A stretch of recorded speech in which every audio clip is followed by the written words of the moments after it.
work that I did with the ladies in the psychiatric unit,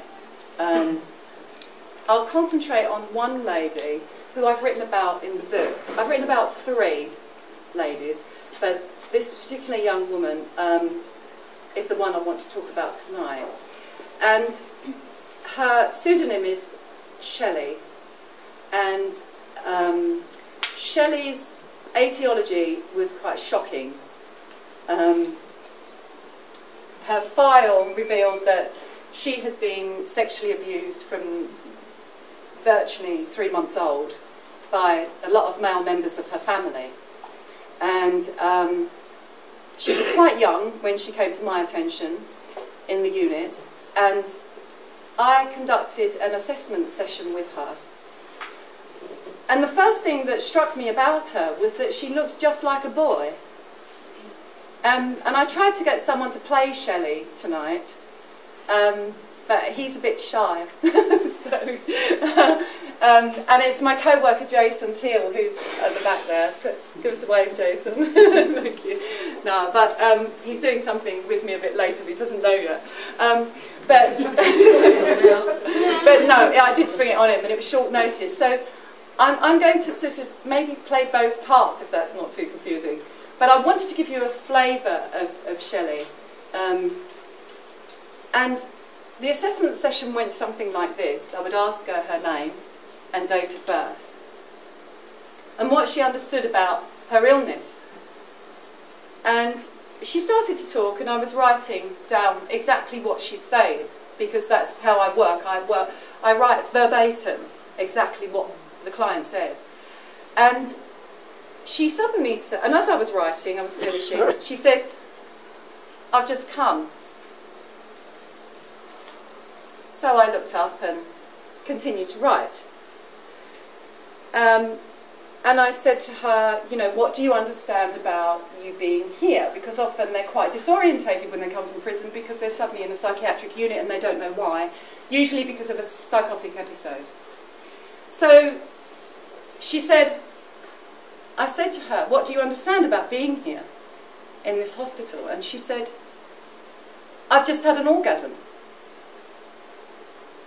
So I didn't respond. One learns not to, you know. So I write it down. And she said, what do you think of me?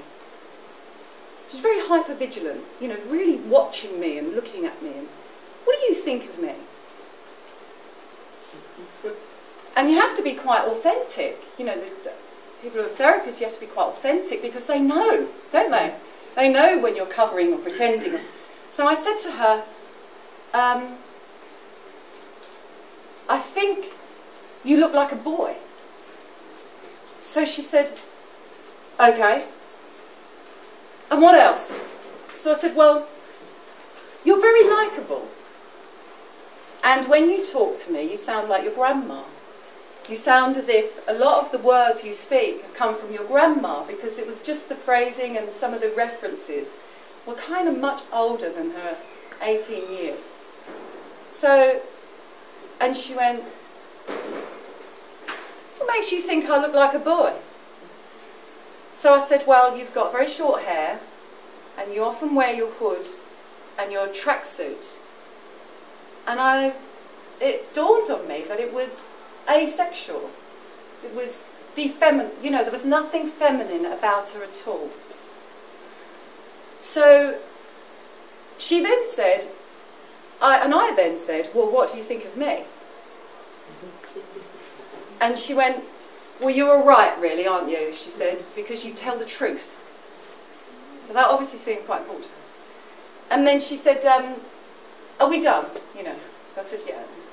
And she patted me on the back and went, thanks, mate. And she went off. And these kind of boundaries that she was breaking with me physically, and this over-sexualized, you know, talking, or references, you know, told me a lot about what she'd experienced, you know. And also her real desire to want to connect with me as a therapist, or as a pseudo-mother, if you like.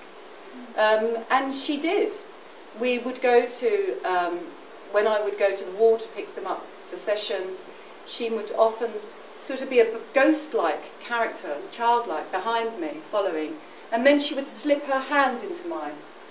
You know, when the nursing staff weren't looking, because they wouldn't allow her to do it, because they said it was inappropriate. But for me, it was a human thing, that a contact that was important for her to have. In some cases, it is inappropriate to touch patients or to have patients touch you, but I think you need to be able to assess that freedom. But again, that's a whole different comment. So in the ritual theatre space, in the drama therapy space, the women chose, a lot of them had been sexually abused, most of them had in fact, they chose the goddess Lakshmi to explore the feeling of abundance and goodness and joy and love and life and being in control and having power and really being in charge of your destiny. So these materials you see around the room were the materials that Jason and I bought for the group, because they described exactly what they wanted. And with these patients, they feel that they're never going to have their needs met. So they would say, but you're not going to get that for us, really, are you? You're not really going to get all this stuff. And they ordered cushions and saris and food, and, you know, they ordered all this stuff. And when we brought it, they were so moved. You know, they were so amazed. Is this for us, you know, really? And Shelley, who had said in the first group, we're all going to look fucking stupid, you know. I ain't dressing up. I'm not wearing a dress. You know. She actually, in one session, when there was another lady called Ria, who was wearing this sari, in fact, and she was playing the role of the goddess Lakshmi, as I had done in Claire's sessions. And that was strange, because they chose that goddess and they chose that work and and I had already been working on it in Claire's sessions. So there was this synchronicity going on again. You know, this ripple out, this great unsaid. It was almost as if they were picking that up, you know, in a strange kind of way. I had no influence over that, but that's what they chose to do. And when Ria was walking around with her sari, really enjoying her sexuality, and, you know, she loved flirting with the men on the boys' ward, and she wasn't allowed to do it, but, you know, she could do what she liked in the session, because it gave her permission to be who she wanted to be. And she absolutely loved it. And so she was trotting up and down as Lakshmi, and she was goddess. And over here in the corner, Shelley had picked up one of these scarves, and she put it around her head and just stood.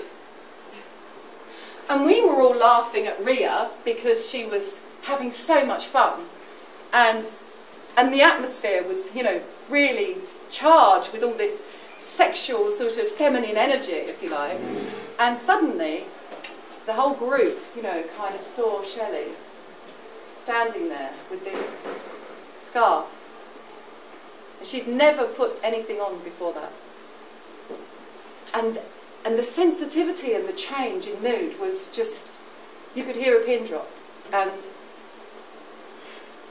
I said to her, "Oh, you're wearing a scarf." Yeah.